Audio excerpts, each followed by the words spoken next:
Amados hermanos, pastores, maestro, Dios le bendiga. En el día de hoy, al grupo 4, en el cual estoy incluido, nos ha tocado el tema de la regeneración del hombre, un tema incluido dentro del estudio de antropología bíblica. En este caso, los integrantes del grupo número 4 somos el hermano Demetrio Santos Ríos, Alberto Luis Tarazona Rondos, Estelita Marina Velázquez Aquino, Gemima Casqui Diego y mi persona, Brian Villarreal Reyes. Para poder entender el tema de la regeneración del hombre es necesario comprender en primer lugar qué significa la palabra o el término regeneración. Según la biología nos dice que regeneración es el proceso a través del cual se recupera una estructura y la función de los órganos o de partes del cuerpo que han sido dañadas. Trayendo esto a un concepto o a un contexto bíblico cristiano, se puede interpretar este término como la fase a través de la cual Dios transforma al hombre, lo regenera, lo reconstruye, lo retransforma y pues recupera su estado pleno como creación de Dios, como ser viviente creado para el servicio, para la adoración a Dios, y recupera entonces su identidad por medio de la gracia, por medio de un propósito nuevo que le transmite Dios al hombre cuando lo recibe y le da la potestad, como dice San Juan 1:12, de ser llamado su hijo. Tomando un texto base para poder entender y para poder estudiar a profundidad este tema, tenemos a Juan 3:13, en el cual Jesús dijo que de cierto, decía Jesús, que el que no nace de nuevo, el que no naciere de nuevo, no puede ver, no puede ser parte del reino de Dios. Una frase que se lo dijo a Nicodemo y que tiene suficiente sentido para poder entender de que la regeneración también se puede interpretar como un nuevo nacimiento, porque es la formación y la transformación de una vieja naturaleza a una nueva naturaleza. En esta parte, nuestro hermano Demetrio va a explicar el primer punto. Dios le bendiga. Profesor, buenas noches. Mi nombre es Santos Ríos Villalobos. Somos del grupo 4. Vamos a exponer en este momento: el creyente es hombre nuevo en Cristo. Para que no parezca que el estudio del hombre se ocupa solamente de su caída, su naturaleza pecaminosa o sus juicios, sino que también en esta sesión vamos a ver la gracia que Cristo brindó al ser humano, ¿no? Porque desde que falló Adán, ya las personas nacieron en pecado y también ya no tenían otro como un camino para acercarse a Dios, pero cuando vino Jesús, abrió el camino para la vida eterna. Por eso que en Efesios capítulo 4, versículo 21 al 24 habla del nuevo creyente, ¿no? Que debemos despojarnos del viejo hombre que está viciado, que es malo y pecador, ¿no? Y tenemos que estar vestidos del nuevo hombre que es creado en Cristo Jesús, ¿no? Y también a través de Jesús ya somos santificados. Y también en San Juan capítulo 1 versículo 11 al 13 también habla, ¿no?, de que a los suyos vino y los suyos no lo recibieron, más a todos los que lo recibieron les dio la potestad de ser sus hijos.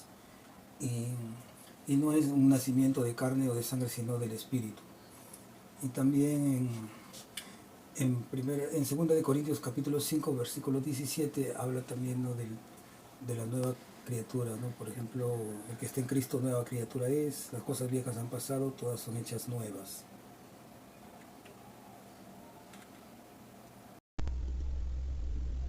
Siguiendo con la exposición, muchas gracias hermano Demetrio, tenemos el subtema: el creyente tiene un nuevo potencial en Cristo. El texto base es 1 de Corintios 15, del 45 al 47. Dice la palabra de Dios: así también está escrito, fue hecho el primer hombre, Adán, alma viviente, y el postrer Adán, Cristo, o espíritu vivificante. Mas lo espiritual no es primero, sino lo animal, luego viene lo espiritual. El primer hombre es de la tierra, es terrenal; el segundo hombre, que es del Señor, es del cielo. En tal sentido, aquello que pudo darle identidad, aquello que pudo darle una nueva naturaleza, la naturaleza caída del hombre, es precisamente algo que venía del cielo, que es el Señor que vino a tomar un sacrificio, a tomar un cuerpo terrenal para poder otorgarnos a nosotros con su poder una nueva naturaleza. Adán había corrompido precisamente la naturaleza del hombre, que ya de por sí era una creación realmente perfecta en estado puro, como lo había instituido Dios, pero a través del pecado pues esa naturaleza se corrompió, se vio afectada y dañada, y fue necesario la regeneración de esta naturaleza a través del sacrificio de Cristo, que representa al postrer Adán otra nueva identidad que nos otorga a través precisamente del Señor. En Adán el destino del hombre era la muerte. En Cristo Jesús el potencial del hombre es vida y comunión eterna con Dios, que es precisamente para lo cual había sido creado el hombre, para mantener una comunión constante con Dios. Pablo, escribiendo a la iglesia de Filipos, saluda a los creyentes y les dice precisamente una frase muy pequeña que ni siquiera es la idea principal del texto, pero sin embargo es poderosa, porque dice: a todos los santos en Cristo. Esa identidad, esa naturaleza, esa nueva forma de ser solo se logra en Cristo Jesús. La posición del creyente está en Él, está en Jesús. El creyente llega a ser un miembro del cuerpo de Cristo, pertenece a Él, sirve para Él. Y esa es su nueva humanidad, esa es su nueva identidad. Es lo nuevo que se genera en Él y para lo cual subsiste y existe. Continuamos, hermanos, con el siguiente punto que está a cargo de nuestro hermano, nuestra hermana. Listo. El creyente tiene vida eterna en Cristo. Juan 5:24. De cierto digo, el que oye mi palabra y crea al que me envió tiene vida eterna, y no vendrá a condenación, mas ha pasado de muerte a vida. La nueva naturaleza en Cristo es necesario para tener una vida eterna en Cristo. Segunda de Pedro 1:4. Por medio de las cuales nos ha dado preciosas y grandísimas promesas, para que por ellas llegaseis a ser partícipes de la naturaleza divina, habiendo huido de la corrupción que hay en el mundo a causa de la concupiscencia. Dejar nuestro estado natural de hombres y pasar al estado de gracia es algo importante que debemos hacer en este aspecto para tener una nueva naturaleza. Efesios 4 del 22 al 24. En cuanto a la pasada manera de vivir, despojaos del viejo hombre, que está viciado conforme a los deseos engañosos, y renovaos en el espíritu de vuestra mente, y vestidos del nuevo hombre, creado según Dios en la justicia y santidad de la verdad. El viejo hombre, que se define como pecado. El pecado se introdujo en el corazón del hombre desde el principio, antes de la creación, la caída de Lucifer, al tener soberbia en su corazón, y también la caída de Adán, al tener desobediencia. Porque de dentro del corazón de los hombres salen los malos pensamientos, los adulterios, las fornicaciones, los homicidios, los hurtos, las avaricias, las maldades, el engaño, la lascivia, la envidia, la maledicencia, la soberbia, la insensatez. Todas estas maldades de dentro salen y contaminan al hombre. Marcos 7, 21 al 23. Y ahora el nuevo hombre, que se define como santidad. Para nacer de nuevo debemos de estar en Cristo cumpliendo su voluntad en nuestras vidas. De modo que si alguno está en Cristo, nueva criatura es. Las cosas viejas pasaron y aquí todas son hechas nuevas. Ese es un proceso que todo creyente debe pasar, que se encuentra en 2 de Corintios 5:17. La santidad forma parte de nuestro proceso para alcanzar la nueva naturaleza en Cristo. Y revestido del nuevo, el cual conforme a la imagen del que lo creó se va renovando hasta el conocimiento pleno. Colosenses 3:10. Porque si vivís conforme a la carne, moriréis, mas si por el Espíritu hacéis morir las obras de la carne, viviréis. Debemos de hacer permanecer al Espíritu Santo siempre en nuestras vidas, para que podamos llegar a esa santidad. Promesas para tener vida eterna. Mas ahora que habéis sido libertados del pecado y hechos siervos de Dios, tenéis por vuestro fruto la santificación, y como fin la vida eterna. Romanos 6:22. Nos está hablando mayormente en el primer no, en el primer párrafo, acerca de que terminando nuestro proceso vamos a tener esa vida eterna, debido a nuestra santificación y debido a la libertad que Cristo nos ha dado. Porque de tal manera amó Dios al mundo que ha dado su Hijo unigénito para que todo aquel que en él crea no se pierda, mas tenga vida eterna. Juan 3:16. Y así es, porque en Cristo tenemos vida eterna, y Él es nuestro único Salvador. Y esta es la promesa que Él nos hizo, la vida eterna.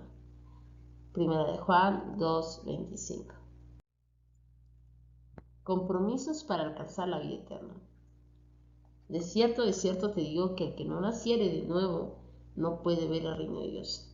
Es importantísimo nacer de nuevo, definirnos como creyentes, como cristianos. Por lo tanto, dejémonos de engañarnos y de engañar a otros, hermanos. Debemos nacer de nuevo, tener esa naturaleza en Cristo, esa santidad por medio del Espíritu Santo. De cierto te digo que el que no naciere de agua y del Espíritu no puede entrar en el reino de Dios, no puede tener vida eterna. Cuán importante es bautizarte en agua y bautizarte en fuego, porque es necesario tener esa madurez espiritual y ese reconocimiento como cristiano. Maestro, ¿haciendo qué cosa heredaré la vida eterna? Él le dijo, ¿qué está escrito en la ley? ¿Cómo lees?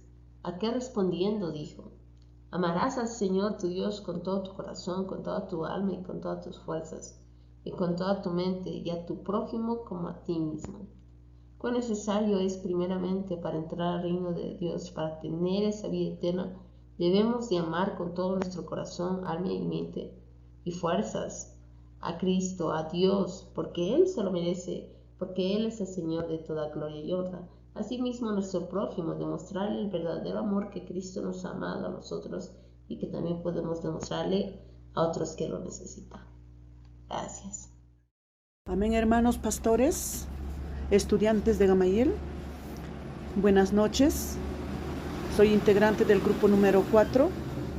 Me ha tocado exponer el tema: el creyente experimenta la renovación constante en Cristo.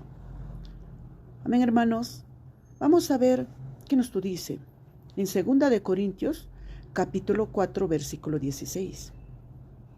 Por tanto, no desmayemos, aunque nuestro hombre exterior se va desgastando el interior. Sin embargo, se renueva de día en día. ¿Qué nos dice Pablo? Pablo nos dice que sus compañeros morirían físicamente, sus espíritus se fortalecían todos los días. Eso nos quiere decir. Asimismo, el Señor nos exhorta a que la renovación sea constante. No se trata de un proceso que culmine en el arrepentimiento y la redención, sino que día tras día debemos revestirnos de su gracia, poder y justicia, al fin de alcanzar la perfección a la estatura de Cristo. Siendo así, conformamos no en una opción. Siempre hay algo en nuestras vidas, en lo cual el poder de Cristo se puede glorificar día tras día. Así como también el segundo título, tengo la esperanza de un eterno hogar celestial en Cristo. El Señor me librará de toda obra mala y me perseverará para su reino celestial en Cristo. ¿Qué nos quiere decir también? Que a mi lado me dio fuerzas al fin de que yo pudiera predicar la buena noticia en toda la plenitud, en todo hogar que le falta llegar, en cualquier lugar, en los carros, en las reuniones, se debe hablar su palabra de nuestro Señor. sin tener vergüenza, para que todos los gentiles oyeran, porque el Señor, Él nos lo librará de todo ataque maligno y nos lo llevará al reino celestial, porque Él no nos va a dejar, Él no nos va a desamparar, Él siempre va a estar con nosotros, porque Jesús reveló: en la casa del Padre hay morada para nosotros, aleluya, la cual ha sido preparada con amor. Hogar que esperamos, con esperanza, no por amor a la morada, sino porque en ella moraremos también con nuestro Hacedor, con nuestro Señor, con nuestro Padre Celestial, que pensó en nosotros desde la eternidad. Cuando hizo el universo, cuando murió por nosotros, y aún en el día postrero, cuando la herencia incorruptible nos sea entregada por gracia, una gracia otorgada desde que nuestra vida fue transformada. Amén, hermanos. ¿Nosotros tendremos ya nuestra vida transformada? Sí, hermanos, por algo nos estamos preparando. Por algo estamos nosotros ya guiándonos de todo lo que nos están alcanzando nuestros maestros, quienes nos están enseñando para cambiar nuestra vida, para así poder hablar, para así poder predicar, para así poder nosotros no tener vergüenza y hablar su palabra de nuestro Señor en cualquier lugar. Así compartir, porque yo sé que Él, desde el momento que nosotros fuimos entregados, Él nos dio el poder para poder nosotros seguir adelante. Él nos lo lavó con su sangre que derramó, porque Él vino por los pecadores, Él no vino por los justos. Y nosotros estamos allí, que estamos siempre, desde el momento que fuimos entregados, somos salvados, estamos en sus manos de nuestro Señor, para irnos con Él a nuestro reino celestial. Gracias, hermanos pastores. Dejo a continuación a la hermana que le toca. Gracias, a continuar. Amén. ¿Qué tal? Dios los bendiga. Voy a exponer sobre la victoria sobre la antigua naturaleza en Cristo. Primero, ¿qué es la antigua naturaleza? ¿Dónde la obtuvimos? Pues bien, la palabra del Señor dice que todo empieza en el jardín del Edén, cuando el hombre comete tal pecado de comer el fruto prohibido.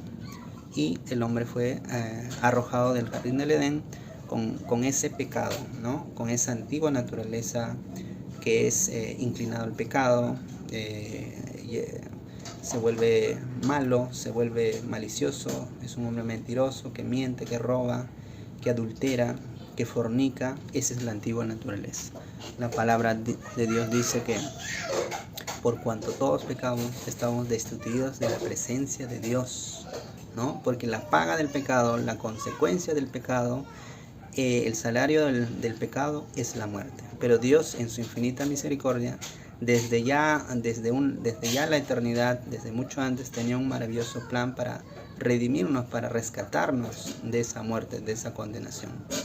Por cuanto amó Dios al mundo, dice la palabra, que ha dado a su Hijo unigénito, para que todo aquel que en Él crea no se pierda, mas tenga vida eterna, ¿no?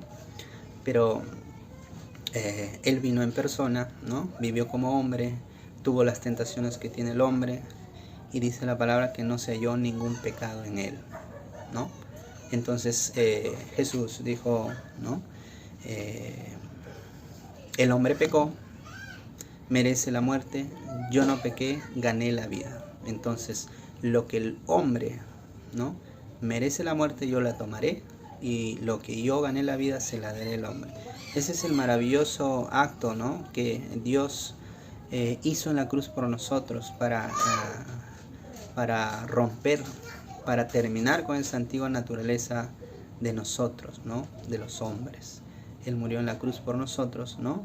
Lavó nuestra vestidura, nuestro pecado, nos compró con su sangre bendita y nos rescató en la cruz, ¿no? De esa condenación eterna en la cual estábamos ya destituidos, ¿no? Hablamos un poquito de esto y en Romanos 6:8 dice: y si morimos con Cristo, creemos que también viviremos con Él. Entonces Jesús murió en la cruz, pero hay un requisito importante, ¿no? Y si morimos con Cristo, creemos que también viviremos con Él. Para poder ser rescatados, para que la muerte de Jesús sea válida, tenemos que nosotros aceptar a Cristo en nuestra vida, en nuestro corazón, ¿no? Creer que Él es nuestro Dios, es nuestro Padre, es nuestro único Salvador, y ir a las aguas y bautizarnos como Él lo hizo, ¿no? Entonces dice, si morimos con Cristo, ¿no? Representa cuando nosotros vamos al agua y nos sumergimos, ¿no? Ahí es cuando nosotros morimos con Cristo, morimos con la antigua naturaleza, ¿no? Y creemos que también viviremos con Él, dice la palabra. Es cuando el hombre, después de haber sumergido, sale de las aguas y sale para ser una nueva criatura, ¿no? No reina, pues, dice la palabra, el pecado en vuestro cuerpo mortal, de modo que lo obedezcáis en sus concupiscencias. Porque el pecado no se enseñoreará de vosotros, pues no estás bajo la ley, sino bajo la gracia, ¿no? En Corintios, 2 Corintios 5:17 dice: de modo que si alguno está en Cristo, nueva criatura es. Las viejas cosas pasaron, y aquí todas son hechas nuevas. Entonces, cuando uno llega a los pies de Cristo, ya no somos la misma persona, ya no tenemos esa naturaleza antigua, ¿no? Sino que ya el Espíritu Santo, Dios vive en nuestras vidas, ¿no? Y Él ya no somos igual que antes, ya hemos muerto para la antigua naturaleza y ahora somos una nueva criatura que empezamos a caminar como Cristo Él lo quiere. Amén. El segundo punto es: el creyente tiene autoridad en Cristo. El creyente tiene autoridad en Cristo. Hermanos, cuando uno llega a los pies de Cristo, no solo recibe un paquete completo de parte de Dios. El creyente en Cristo no solo es liberado del dominio del pecado y de la muerte, también se le da autoridad celestial para ministrar en el nombre de Jesús y el poder del Espíritu Santo. Hay una promesa maravillosa que encontramos en Hechos 2:17 que dice: en los postreros días, dice el Señor, derramaré de mi espíritu sobre toda carne, y vuestros hijos y vuestras hijas profetizarán, y vuestros jóvenes verán visiones, y vuestros ancianos soñarán sueños.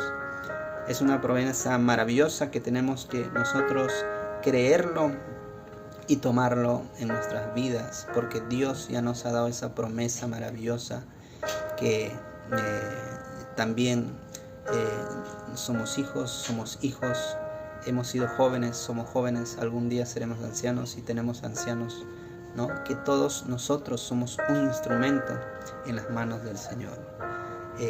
También dice en Lucas 9:1, cuando Jesús estaba con los apóstoles, les dio poder y autoridad sobre todos los demonios y para sanar enfermedades, ¿no? Cuando uno recibe a Cristo, cuando el Espíritu Santo mora en nuestras vidas, tenemos esa autoridad de expulsar demonios y sanar enfermos. Tenemos que creer en esa palabra del Señor, ¿no? El hombre redimido en Cristo y rendido a Cristo se convierte también, hermanos, en un vehículo de testimonio por el cual el propósito de la salvación de Dios se extenderá a toda la humanidad. Nos convertimos en un instrumento. La palabra de Dios dice: la mies es mucha, obreros falta, ¿no? Marcos 16:15 dice el mandato maravilloso que Dios nos da, ¿no? Id por todo el mundo y predicad el evangelio a toda criatura. El que cree y fuere bautizado será salvo, mas el que no creyere será condenado. Entonces tenemos que obedecer ese mandato, ¿no? Porque el creyente tiene autoridad en Cristo, ¿no? La palabra de Dios dice, no me avergüenzo del Evangelio, sino es poder de Dios, ¿no? Entonces no tenemos que avergonzarnos del Evangelio porque tenemos autoridad en Cristo, ¿no? No nos ha dado un espíritu de cobardía, dice el poder, sino un espíritu de dominio y poder, ¿no? Entonces tenemos que creer y obedecer ese mandato y ir a todas las naciones. Naciones se refiere pues que debes comenzar en tu casa, con tus hijos, con tus padres, con tus vecinos, en el colegio, en el trabajo, en el camino, en tu comunidad, en donde te encuentres, porque tienes autoridad en Cristo. Dios ya nos dijo que somos la luz de este mundo y la sal de la tierra. Tenemos que obedecer su palabra, tenemos que obedecer ese mandato maravilloso que Dios nos ha dejado. Amén. Todo aquel que en Él cree no se pierde, mas tenga vida eterna. Gloria a Dios. Amén. Como último punto, llegamos a las conclusiones, al resumen de todo esto, y termina siendo bastante sencillo, porque básicamente todo se reduce a que una nueva construcción humana llega empapada por lo espiritual, por la identidad nueva que se recibe en Cristo. Llega el hombre en el momento en el que toma la decisión de dejar de pertenecer a sí mismo y de pertenecer a Dios, de regresar a donde siempre debe haber estado, a la comunión con su Creador. Esta regeneración se logra solamente en Cristo, y cuando se logra, se otorga a través de la gracia infinita que Él da y permite al hombre vivir en libertad y con una nueva identidad, o la identidad que realmente fue, con la cual fue instituido el ser humano, lo cual no tiene fin. La regeneración no tiene fin, pero en Dios, porque Dios empieza la obra en nosotros y día tras día la va perfeccionando y nos exhorta a vivir en una renovación constante, como lo decía Pablo también, en nuestro interior, a fin de alcanzar la estatura y la plenitud en Cristo. Porque día tras día siempre hay algo en lo cual Dios, como decía nuestra hermana, se puede ir glorificando. Hay algo en nosotros siempre que necesita ser restituido por Dios, ser cambiado por Dios. Él nos ha permitido en su gracia tener la potestad y el dominio sobre el pecado que todo hijo suyo tiene, y eso es un alto honor y una gran responsabilidad, un poder sobre el mal que antes no teníamos, pero sin embargo pero muy por el contrario, en vez de tener poder sobre el pecado tenía dominio sobre nosotros, pero esa naturaleza deja de ser en nosotros, porque ahora nosotros, a través del dominio propio y a través de la identidad en Cristo, tenemos plena conciencia de que el hombre regenerado, un hombre que vive constantemente para Dios, tiene precisamente ese poder sobre el mal. Muchas gracias, hermanos, muchas gracias, profesor. Que el Señor los bendiga a cada uno de ustedes. Agradecemos el grupo número 4, agradece. Muchas bendiciones.